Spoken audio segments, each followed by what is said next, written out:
Hello, good morning friends. आप लोगों का स्वागत है एडुकेयर एकेडमी 0.2 पे।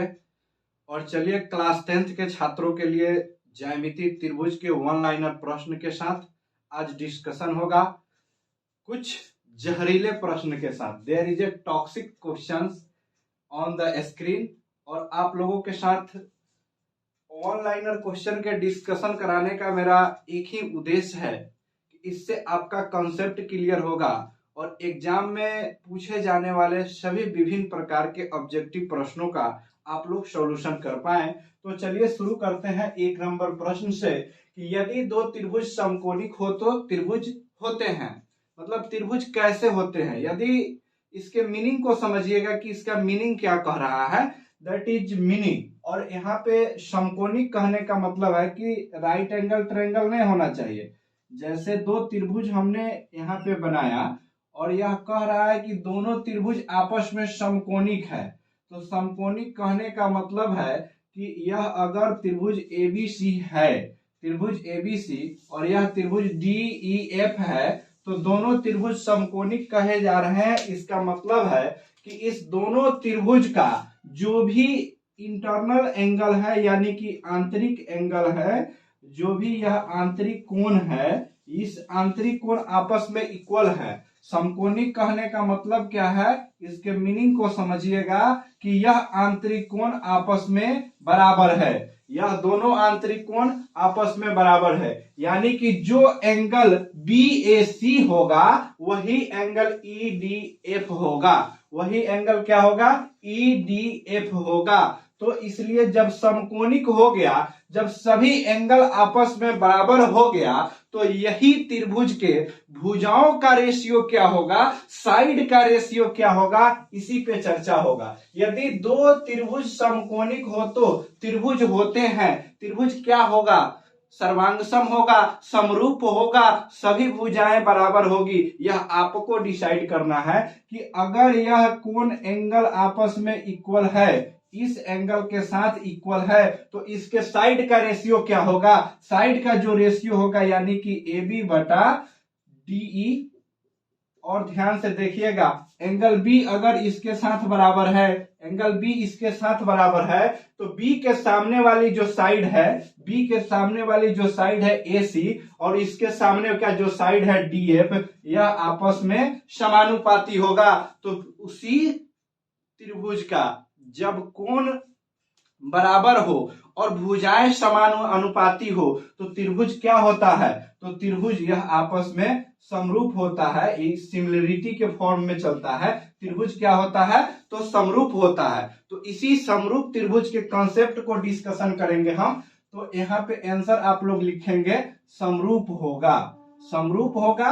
अब पता चल गया होगा। इसके माध्यम से अगर आपको विभिन्न प्रकार के भी प्रश्न दिया जाए, यहाँ पे वैल्यू को बदल दिया जाए, किसी शब्द को बदल दिया जाए, लेकिन ध्यान रखिएगा थ्योरी कभी नहीं बदलता है। तो इस बात पे चर्चा होगा, यदि दो त्रिभुज की संगत भुजाएं समानुपाती हो तो त्रिभुज क्या होगा। संगत भुजाएं समानुपाती हो, संगत भुजाएं समानुपाती हो तो संगत कोण सबसे पहले क्या होगा, बराबर होगा। दो त्रिभुज के संगत भुजाएं बनाएंगे हम, दो त्रिभुज के यहाँ पे क्या बनाएंगे, अगर यह त्रिभुज ABC है, त्रिभुज AB और C है, उसके बाद में त्रिभुज क्या है, DEF है, ठीक है, DE और F है, DEF हो गया।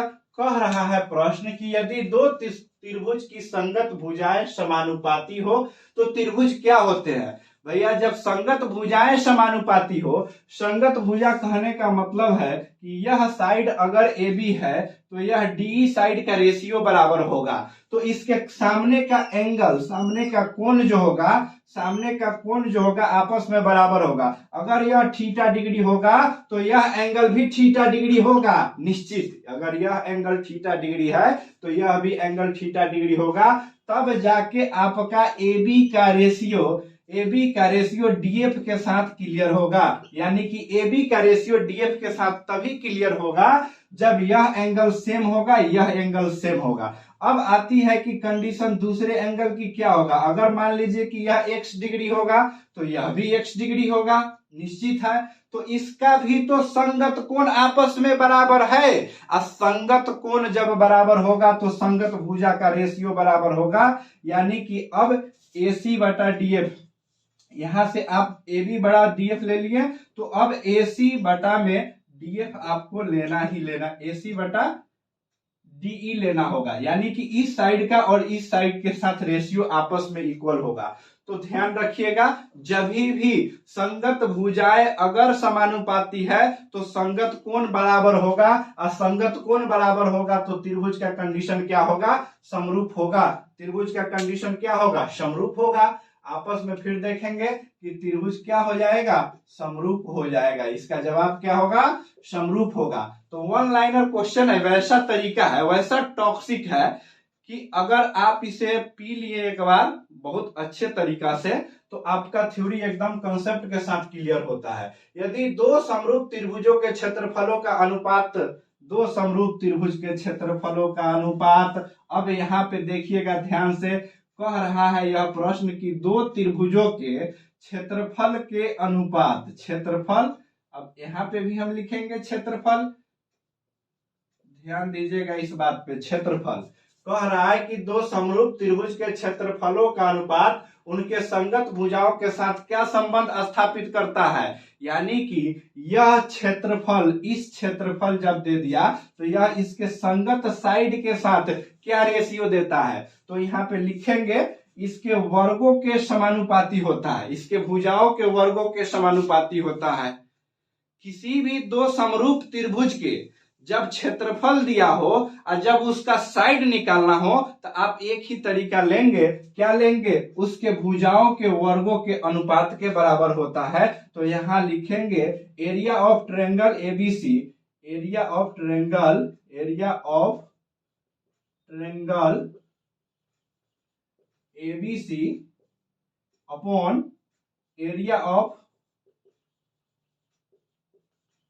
ऑफ ट्रायंगल DEF, क्या लिखेंगे, DEF। अगर इस त्रिभुज के एरिया दिया हो, इस त्रिभुज का एरिया दिया हो तो इसके साइड का रेशियो, साइड लिखेंगे साइड AB बटा DE, AB बटा क्या लिखेंगे, DE, इसके वर्ग के मतलब कि रेशियो के बराबर होता है। जब भी दो समरूप त्रिभुज के अगर क्षेत्रफल दिया हुआ हो, अगर उसका साइड का रेशियो आपको निकालना हो तो बस उसके साइड का क्या करेंगे, वर्ग करेंगे, वर्ग करेंगे तो निकल जाएगा। तो ध्यान रखिएगा, अगर साइड निकालना हो तो ये अंडर रूट में आ जाएगा तो आपका साइड का रेशियो दे देगा। तो यहां से दो समरूप त्रिभुजों के क्षेत्रफल का अनुपात उनके संगत भुजाओं के साथ क्या संबंध होते हैं, तो उनके संगत भुजाओं के साथ वर्ग के संबंध होते हैं। यहाँ पे आप लिख देंगे वर्ग, इसका आंसर होगा। यानी कि संगत भुजा का जब आप वर्ग करेंगे तो आपको क्षेत्रफल के रेशियो प्राप्त होगा। तो यहां से देखिए दूसरा क्वेश्चन, यदि दो त्रिभुज समकोणिक होते हैं तो संगत भुजाओं का अनुपात, संगत माध्यिकाओं का अनुपात क्या होगा। अब तो क्लियर करना होगा, माध्यिका क्या होता है, मीडियन क्या होता है, अब इस बात पे चर्चा होगा। ध्यान रखिएगा इस बात को कि माध्यिका के रेशियो क्या होगा। तो माध्यिका का रेशियो भी आपस में बराबर होगा। सबसे पहले तो हम लोग देखेंगे कि माध्यिका कहते किसे हैं, त्रिभुज की माध्यिका होता क्या है। यानी कि त्रिभुज के किसी एक वर्टेक्स से, वर्टेक्स कहने का मतलब शीर्ष, त्रिभुज के किसी एक शीर्ष से उसके सामने वाली भुजाओं पर डाली गई लंब माध्यिका होती है। जो यह सामने वाली भुजा पे अगर त्रिभुज के किसी भी वर्टेक्स से हमने यहाँ पे एक लंब खींचा, जिस लंब ने क्या किया कि सामने वाले भुजा को दो भागों में बांटा, हो सकता है यह भाग इक्वल हो, नहीं भी हो सकता है, ठीक है। तो यहाँ पे अगर समरूप त्रिभुज में हम बात करेंगे कि त्रिभुज की माध्यिका सामने वाली भुजाओं को दो बराबर भागों में बांटती है, दो बराबर भाग में नहीं बांटेगी तो यह समरूप हो ही नहीं सकता है। अब यहाँ पे त्रिभुज की माध्यिका के साथ जो संबंध आपको बताया है, इस माध्यिका के साथ वाले संबंध को आप दर्शाइए कि क्या होगा। अब यहाँ पे लिखेंगे DEF। अगर इस त्रिभुज के इसी शीर्ष ए से बीसी साइड पे अगर कोई लंब खींचा जाए और दोनों साइड को बराबर भागों में विभाजित कर दे, दोनों भागों को बराबर भागों में विभाजित कर दे, तो यह समरूपता के नियम को फॉलो करता है। तो इसका रेशियो हो जाएगा, मान लीजिए इसका नाम जी है, तो इसका रेशियो क्या हो जाएगा, इसका नाम डी है। एडी बटा यहाँ पे डीजी, यानी कि D1G मान लीजिए इसको, D1G के रेशियो में आएगा। तो यहां से प्रश्न आपका कह रहा है कि यदि दो त्रिभुज समकोणिक होते हैं तो संगत भुजाओं का अनुपात संगत माध्यिकाओं के अनुपात के बीच क्या संबंध होता है। संगत माध्यिकाओं के बीच क्या संबंध होता है, ध्यान रखिएगा। संगत माध्यिका हमेशा इक्वल होगा, संगत माध्यिका क्या होगा, हमेशा इक्वल होगा। इक्वल क्यों होगा, क्योंकि यह त्रिभुज जो है पहले से ही समरूप है। यह त्रिभुज के और इस त्रिभुज के रेशियो, दोनों के साइड का रेशियो और संगत कोणों का रेशियो आपस में इक्वल है। जब संगत कोण बराबर होगा तो इसके अंदर डाली गई माध्यिका भी बराबर होगी। इसके अंदर डाली गई माध्यिका, मान लीजिए कि इसी शीर्ष से इस साइड पे भी माध्यिका खींची जा सकती है। त्रिभुज में 3 माध्यिका खींची जा सकती है, क्योंकि त्रिभुज में 3 शीर्ष कोण होते हैं और 3 उसका आधार का जो भुजा होता है। तो तीनों शीर्ष कोण से कहीं भी माध्यिका खींचा जा सकता है और इसमें भी अगर खींचा जा सकता है तो ध्यान रखिएगा कि यह माध्यिका जो होगा, सभी माध्यिका आपस में क्या होगा, बराबर होगा, सभी आपस में बराबर होगा। यही बात को कंसेप्ट क्लियर कीजिए चला जी। अगर आपने कुछ टॉक्सिक एग्जाम्पल देखेंगे ना तो आपका माइंड एकदम वाश होगा और आप एग्जाम में गुड परफॉर्मेंस दिखाएंगे। चलिए इसके साथ चौथा प्रश्न पे चलेंगे हम लोग। चौथा प्रश्न क्या कहता है कि यह दो त्रिभुज एबीसी और डीएफ समरूप है तो इनके बीच संबंध स्थापित करें। दो त्रिभुज अगर समरूप है तो इनके बीच संबंध को अगर आप स्थापित कर पा रहे हैं तो कीजिए। इससे भी तो सोचने वाली बात है कि अगर दो त्रिभुज मान लीजिए कि समरूप है, जैसे कि हमने बनाया कि त्रिभुज एबीसी, यहाँ पे क्या किया आप देख रहे होंगे प्रश्न में, त्रिभुज एबीसी, ए बी सी और त्रिभुज डीईएफ मैंने बनाया, डीईएफ मैंने बनाया। तो अगर यह दोनों त्रिभुज आपस में समरूप है तो सबसे पहला बात जो इसमें देखना होगा, इसका संगत कोण बराबर होगा। क्या देखना होगा, इसका संगत कोण बराबर होगा, संगत कोण बराबर होगा एकदम 110%। अगर संगत कोण बराबर नहीं होगा तो यह त्रिभुज समरूप हो ही नहीं सकता है। अगर त्रिभुज समरूप है तो संगत कोण बराबर है। तो यहाँ पे हम सबसे पहले लिखेंगे कि एंगल ए बराबर एंगल डी, और यहाँ पे लिखेंगे एंगल बी बराबर एंगल ई, और यहाँ पे लिखेंगे एंगल सी बराबर एंगल एफ।